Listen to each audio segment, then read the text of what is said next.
En rendant visite à ma sœur, elle donnait des os à son chien. Ma fille de 6 ans regarda le chien et demanda, tremblante, pourquoi elle lui donne les os de son fils? Ma sœur sursauta, rit nerveusement, de quoi parles-tu? Mais à ce moment-là, son mari commença à trembler. Avant de commencer l'histoire, n'oubliez pas de laisser un like et de vous abonner à la chaîne pour voir plus d'histoires comme celle-ci. En traversant les banlieues de Sun Valley, en Californie, Emily Harrison regardait sa fille Lily sur la banquette arrière. La fillette de 6 ans était assise tranquillement, comme d'habitude, observant le paysage par la fenêtre. Lily était un peu différente des autres enfants. Parfois, elle pouvait percevoir des changements subtils que même les adultes ne remarqueraient pas, les exprimant avec des mots innocents. Emily avait toujours pensé que ce n'était que la sensibilité aiguë que possèdent les enfants, mais parfois, les remarques de sa fille avaient une justesse étrangement précise qui lui donnait des frissons. Emily élevait Lily seule depuis 5 ans, après avoir perdu son mari des suites d'une maladie. Travaillant comme infirmière, la vie n'avait jamais été facile, mais elle surmontait chaque journée grâce à l'amour pour sa fille et à son sens du devoir de soigner les patients.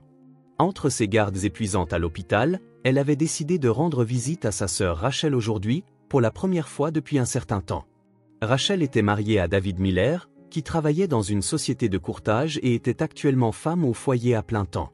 Rachel et David avaient un fils de 8 ans nommé Tyler.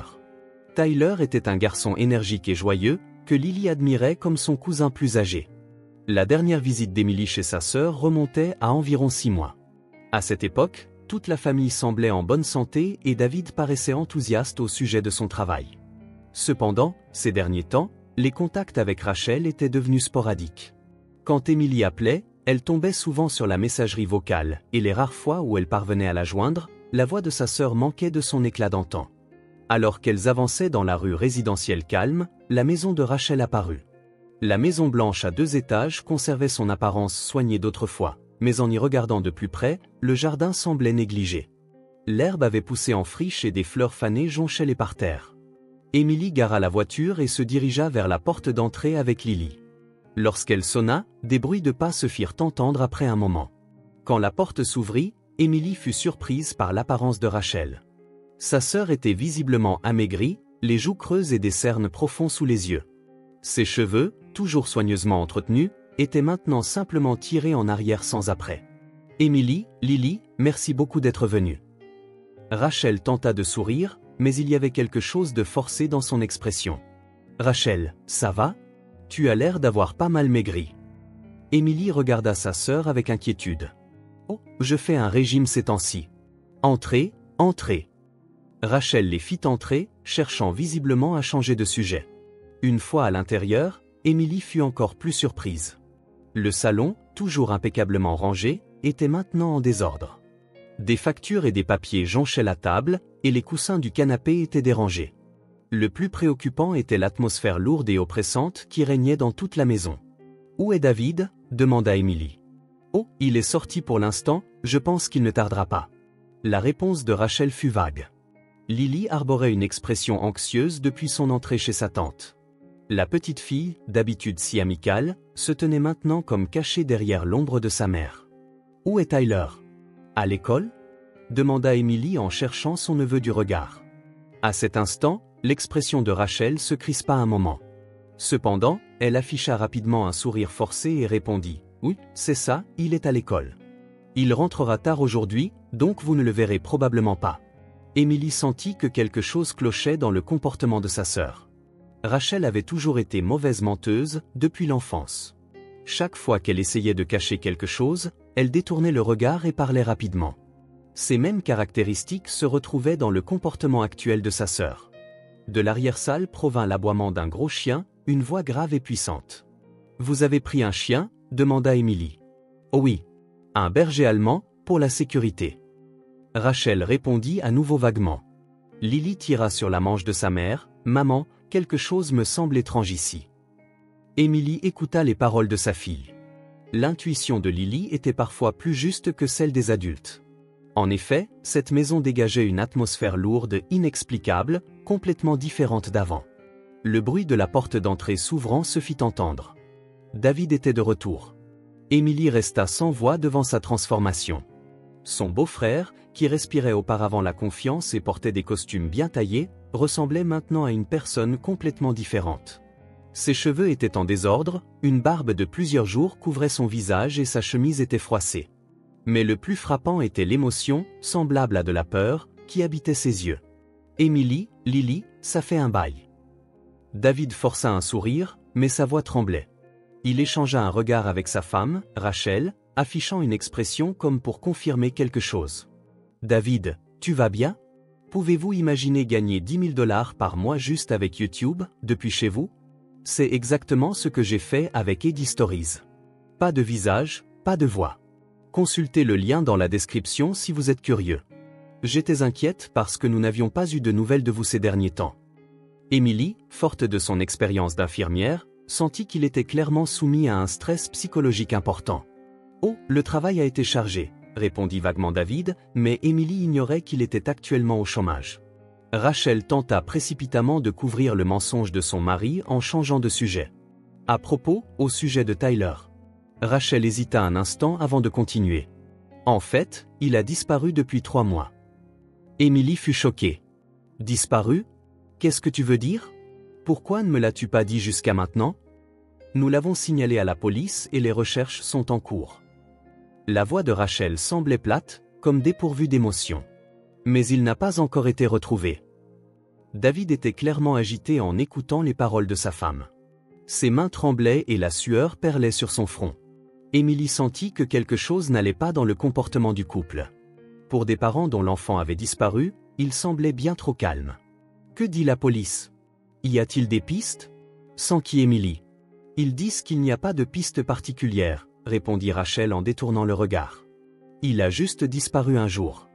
Il n'allait plus à l'école non plus. Lily, qui avait écouté tranquillement la conversation des adultes, tira soudain sur la manche de sa mère. Maman, Tyler est ici. Les 3 adultes fixèrent Lily simultanément. Le visage de Rachel devint pâle et David tremblait visiblement de peur. Lily, qu'est-ce que tu racontes? Tyler n'est pas là, corrigea doucement Émilie sa fille. Mais je peux le sentir. Il est triste, répondit Lily avec une expression sérieuse. À ce moment, les aboiements violents du gros chien résonnèrent depuis l'arrière-salle. David se leva précipitamment. Je vais calmer le chien. Après qu'il eut quitté la pièce, Rachel commença à expliquer à Émilie, le chien s'appelle Max. Nous l'avons eu il y a 3 mois pour la sécurité de la maison, après la disparition de Tyler. En même temps que Tyler a disparu? Remarqua Émilie. Oui, c'est une coïncidence. La réponse de Rachel fut sèche. Quand David revint, ses vêtements portaient des poils de chien. Mais pas seulement. Il y avait aussi une substance poudreuse blanche accrochée à ses habits. De par son expérience d'infirmière, Émilie pensa qu'il pourrait s'agir de quelque chose comme de la poudre d'os, mais elle ne pouvait en être certaine. Max est un grand chien, donc les frais de nourriture doivent être élevés, n'est-ce pas? Demanda Émilie d'un ton détaché. David et Rachel échangèrent à nouveau un regard. Oui, dans une certaine mesure, répondit vaguement David.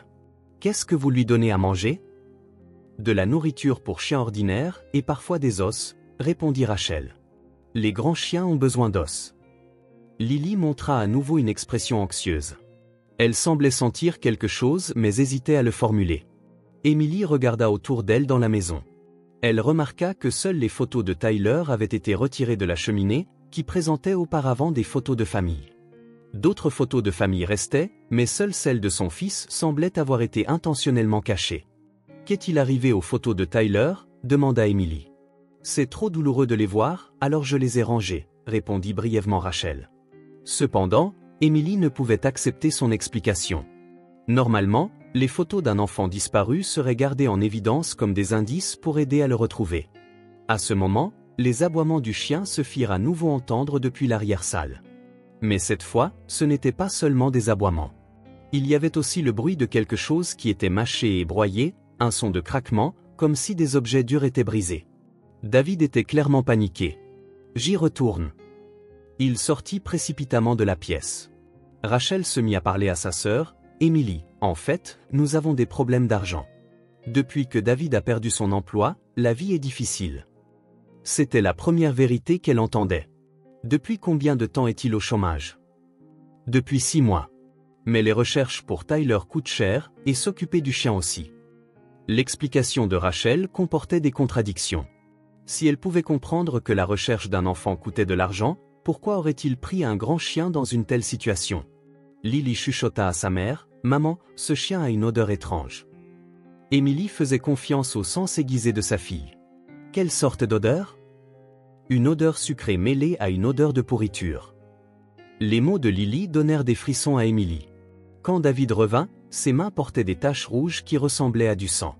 C'était le genre de taches qui résulterait de la manipulation de viande crue. « Tu t'es blessé à la main ?» demanda Émilie.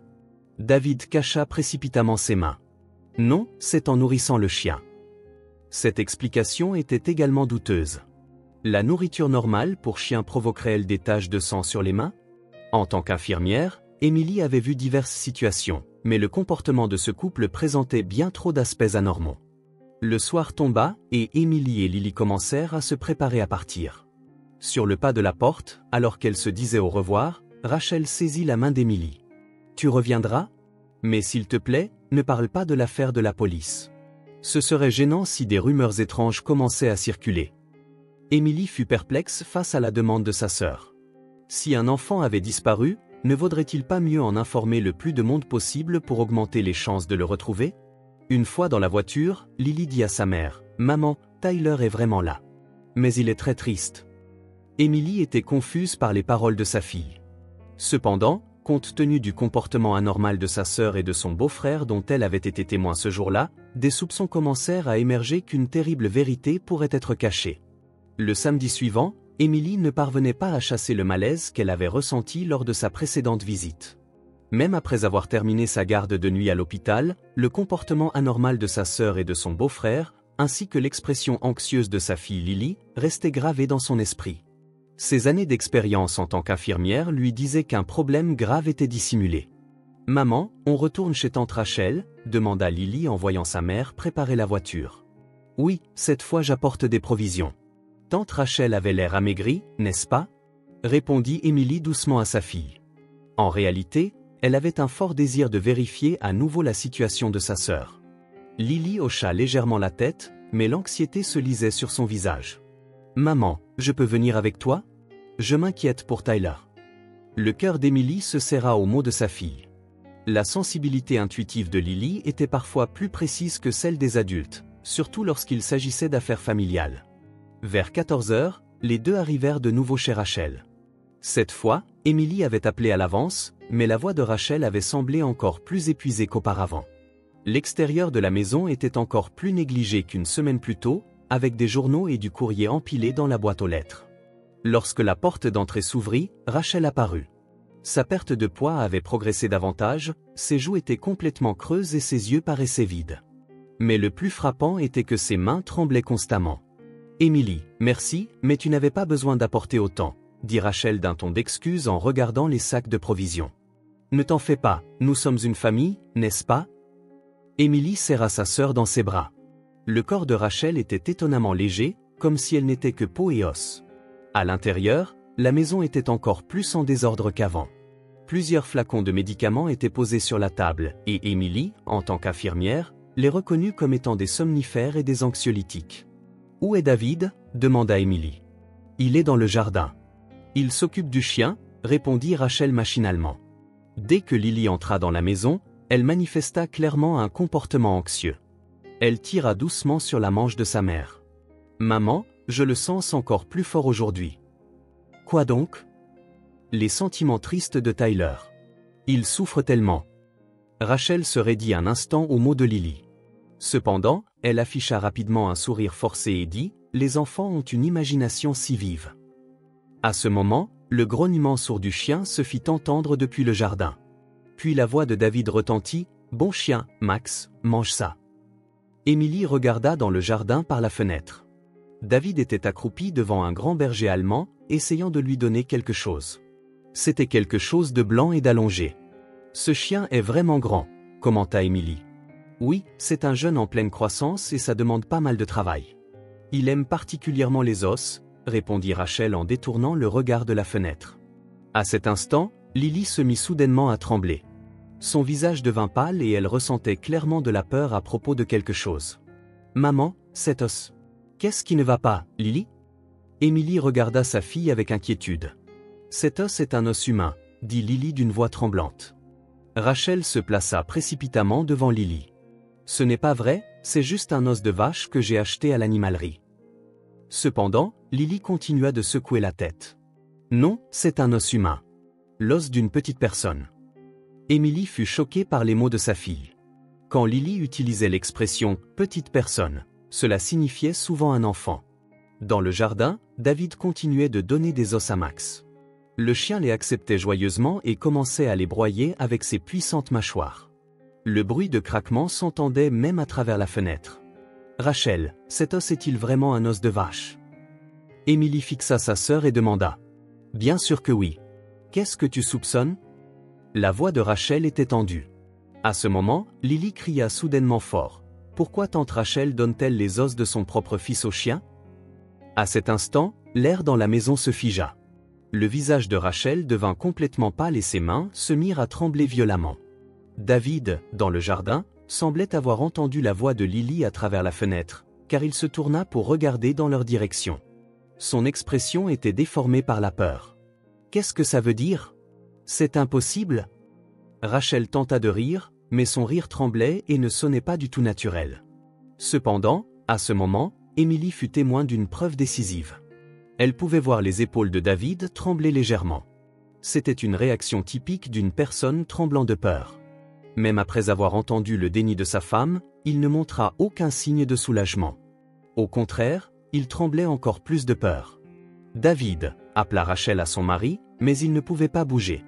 Émilie essaya de garder son sang-froid d'infirmière tout en tentant de démêler la situation. Cependant, en voyant les mots de sa fille, la réaction de David et l'agitation évidente de sa sœur, une terrible possibilité lui traversa l'esprit.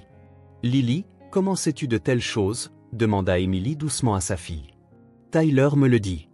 Il a tellement mal. Il a été démembré et il ne veut pas être mangé par le chien. » Les paroles de Lily étaient innocentes et elle ne semblait pas du tout mentir. Rachel s'agenouilla devant sa fille. « Lily, s'il te plaît, ne dis pas de telles choses. Tyler est juste porté disparu. »« Mais tante, Tyler n'est plus de ce monde. Il est très triste. Il demande pourquoi il doit être mangé par le chien. » David revint finalement du jardin. Ses vêtements portaient de la salive de chien et une substance poudreuse blanche, et ses mains avaient des substances rouges semblables à du sang collé dessus. « De quoi parlez-vous » demanda David d'une voix tremblante. Émilie fixa son beau-frère. « David, réponds honnêtement. Tyler est-il vraiment porté disparu ? » ?»« Bien sûr qu'il l'est. Pourquoi demandes-tu une telle chose ?» répondit David, mais sa voix était clairement agitée. Lily se remit à trembler. « Maman, Tyler pleure. Il dit qu'il ne veut plus avoir mal. Il ne veut pas être mangé par le chien. » À ce moment, Max entra dans la maison depuis le jardin. La gueule du grand chien portait de la poudre blanche et des substances semblables à du sang, et il semblait être en train de mâcher quelque chose. Émilie frissonna de peur. Les paroles de sa fille et les preuves circonstancielles se recoupaient, mettant en lumière une terrible vérité qu'elle ne voulait pas imaginer. « Rachel, nous rentrons à la maison. » Émilie prit la main de sa fille et se leva. « Attends, Émilie, c'est un malentendu. C'est l'imagination de Lily. » Rachel tenta désespérément de les arrêter. Cependant, Émilie avait déjà pris sa décision. Cette situation était clairement anormale, compte tenu de la sécurité de sa fille, elle devait partir le plus rapidement possible. « Je te recontacterai plus tard », dit brièvement Émilie et se dirigea vers la porte d'entrée avec Lily. Rachel et David les regardèrent partir, mais leurs expressions étaient un mélange de désespoir et de peur. David, en particulier, avait l'air comme si son sort était scellé. En montant dans la voiture, Lily se retourna pour regarder la maison. « Maman, Tyler dit, aidez-moi. » Émilie serra sa fille contre elle tout en raffermissant sa résolution de faire face à la terrible vérité. Si les paroles de sa fille étaient vraies, sa sœur et son beau-frère pourraient être en train de commettre quelque chose d'inimaginablement horrible, et révéler cette vérité pourrait être l'ultime expression d'amour pour Tyler. Après être rentrée de chez sa sœur, Émilie passa une nuit blanche. Les paroles choquantes de Lily et les réactions anormales de Rachel et de son mari ne la quittaient pas. Le lendemain matin, après avoir laissé sa fille chez le couple de personnes âgées voisins, Émilie prit la décision de découvrir la vérité. Elle allait commencer sa propre enquête. D'abord, Émilie consulta les archives en ligne du journal local. Il aurait dû y avoir des articles sur la disparition de Tyler Miller. Cependant, à sa grande surprise, aucun article de ce type ne fut trouvé.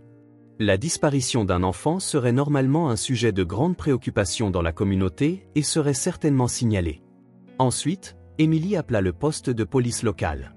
Elle interrogea la réceptionniste sur le cas de disparition d'un garçon de 8 ans nommé Tyler Miller. « Je suis désolé, mais aucun avis de disparition n'a été déposé sous ce nom », fut la réponse.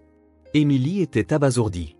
Rachel avait dit qu'elle l'avait signalé à la police, mais en réalité, aucune démarche n'avait été entreprise. Ce simple fait révélait qu'il y avait de sérieux mensonges dans l'explication de sa sœur et de son beau-frère. Cet après-midi-là, Emily se rendit à l'école primaire que Tyler était censé fréquenter.